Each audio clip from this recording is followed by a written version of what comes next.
It's very rare for a publisher to get this chance to talk to an author at the end of the process of writing a book. We tend to move in certain ways, and we never explore beyond those shapes, those movements, and how this way of moving we have tells a story about our narrative about being human in this planet, in relation to other beings, our place, how we behave. And by exploring other ways of being, maybe we can start to better understand the bias of this perspective and how we could open other ways of being and understanding on this planet and for ourselves. Yes. Understanding we're part of a bigger ecology, a wider system.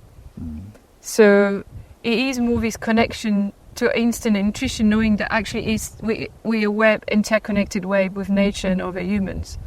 And in a way, we've never fully separated from everyone, even though there is a very strong Western construct. What if we bring those things more to consciousness and start to see that we're constantly in dialogue with this as much as it's in dialogue with us? And it's nearly like we can learn a lot from it if we allow ourselves. But it's a different way of communicating than words, so it does require a bit more yielding into the unknown, and that it has a different quality. And that, I guess, that's what's hard. And I'm inviting people to question the human bias perspective, but not to tell them, oh, you have a human bias perspective. I just want you to go and experience that and find out for yourself what that means. I'm kind of more, not say as a set thing, I kind of feel that's something that needs to be explored, and I'm giving lots of different doors. You're disrupting things to see what happens rather than just quietly observing how you are normally. You're forcing yourself to, or inviting us to do what we would not normally do again and again. Is that right? Yeah, I think I'm doing that because I feel that otherwise we're not aware that we are in a human bias perspective. Yeah. It's nearly otherwise we're so used to it, we're so in the conditioning that we can't even see its conditioning. And I think with Phil, I'm including everything else that is on this planet.